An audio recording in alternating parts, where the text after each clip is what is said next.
Young kings, I need you to listen up because I'm about to tell you something that sounds absolutely wild at first, but stick with me. You know how everyone's talking about mental health, therapy, self-care, treating yourself gently? All of that has its place, but here's what nobody's telling you. Sometimes the best thing you can do for your mental health is to make yourself uncomfortable on purpose. I know that sounds backwards. We live in a world telling you to avoid stress, eliminate discomfort, take it easy. But here's the truth. Your mind is like a muscle. If you never stress it, if you never push it beyond what's comfortable, it stays weak. I spent 30 days intentionally doing things that made me uncomfortable, that scared me, that pushed my mental limits. And what happened? I didn't break down. I became stronger than I ever thought possible. This isn't about suppressing emotions. This is about building the mental capacity to handle whatever life throws at you, instead of crumbling every time things get hard. Hit that subscribe button right now, because we're about to break down exactly how to build mental toughness in 30 days. Drop a comment, "I'm building mental toughness," and smash that like button so this reaches every young king struggling mentally who doesn't know there's a way out. Now, let me tell you a story that's gonna hit different. Wait, I'll tell you a quick story about Daniel Martinez from Phoenix, Arizona. Daniel's story is a cautionary tale that plays out more often than you'd think. Daniel grew up in a home that looked normal from the outside, but inside, emotionally volatile. His dad had anger issues, not physically abusive, but would explode over small things, yell, slam doors, create an atmosphere of walking on eggshells. Daniel's mom dealt with it by being passive, never standing up for herself or her son. She'd tell Daniel, "Just stay quiet, don't make him angry, keep your head down." So that's what Daniel learned. Avoid conflict at all costs. Your safety comes from being invisible. By middle school, Daniel had severe anxiety, constant worry. He'd overthink everything. A simple social interaction would replay in his head for hours. Did I say something stupid? Other kids sensed it. Daniel became an easy target. Not just physical bullying, but that psychological warfare teenagers are masters of. The subtle exclusion, the jokes at his expense. Here's what Daniel should have done, but didn't. He should have learned to face discomfort instead of avoiding it. Every time anxiety told him not to do something, he obeyed. That only made the anxiety stronger. He should have built physical toughness. He avoided sports, anything physically challenging, which meant he never learned his body could handle hard things, which translates to believing your mind can't either. He should have practiced small acts of courage daily instead of waiting to feel brave. But he waited, and the courage never came. By adulthood, his mental weakness had become his identity. He'd developed a victim mentality. Everything wrong was because of his anxiety, his trauma. And while those things were real, they became excuses to never push himself, never grow. Daniel's now 42. He works far below his intelligence level because he's too anxious to interview for better positions. Never had a serious relationship because vulnerability terrifies him. Lives alone, few friends, spends most time in his apartment avoiding the world. The tragedy? Nobody ever told him he could build mental toughness, that it wasn't about waiting to feel better, it was about training his mind to handle more. Don't be Daniel, young kings. The mental habits you build now will either liberate you or imprison you.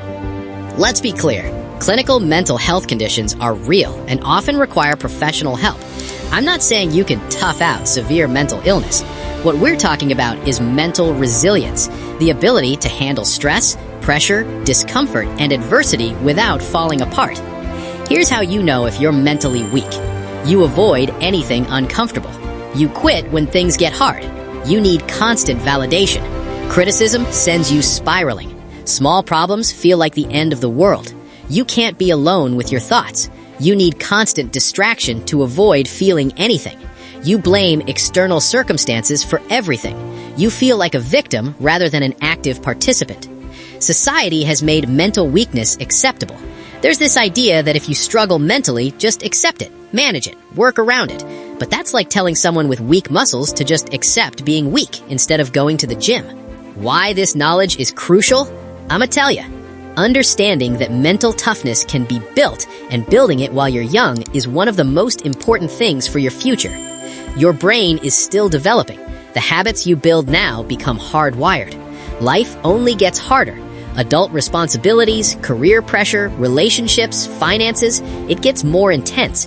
If you can't handle high school pressure, how will you handle real life? It protects you from the wrong crowds. Mentally tough people repel toxic people and attract strong people. David Goggins says, the most important conversations you'll ever have are the ones you'll have with yourself. If those conversations are weak, you're programming yourself for failure. Ryan Holiday's The Obstacle is the Way teaches that every obstacle is an opportunity to build strength, but only if you face it. The advantages of building mental toughness early: you become unshakable. You earn respect naturally. You accomplish more because you don't quit. You protect your future self. But not building it, you end up like Daniel, trapped in patterns of avoidance, anxiety, and limitation, watching others live the life you wished you had courage to build.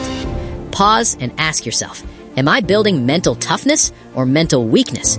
Comment, I'm starting today, and share this with someone who needs to hear they're stronger than they think. Let me break down what I did for 30 days. Week 1, physical discomfort. Cold showers every morning, not lukewarm, cold. The first 10 seconds are terrible. Your body screams to get out. But if you stay, if you breathe through it, your body adapts. Your mind learns, discomfort doesn't kill me. I can handle this. I also pushed harder in workouts, past the point where my mind said that's enough, because that voice that says quit when things get hard, that's what we're training to ignore. Physical toughness builds mental toughness. Week 2, social discomfort. I forced myself to have uncomfortable conversations. If something needed saying, I said it. If I disagreed, I spoke up respectfully instead of nodding. I approached strangers and struck up conversations, not because I needed anything, but to practice being uncomfortable socially and doing it anyway. I asked for things instead of hoping someone would offer. Every no I survived made the next ask easier. Week 3, mental discomfort. I sat in silence for 20 minutes daily. No phone, no music, no distractions, just me and my thoughts. This is hard, young kings, but you learn your thoughts can't actually hurt you. You learn to observe them without being controlled. I practiced negative visualization, imagining losing things I value. It makes you appreciate what you have and prepares you mentally for worst-case scenarios. Week 4, challenge stack. I combined everything: cold showers, hard workouts, difficult conversations, meditation, plus deliberately putting myself in anxious situations. By day 30, I was different. Not because I eliminated fear, but because I had proof I could feel those things and function anyway. That's mental toughness, young kings.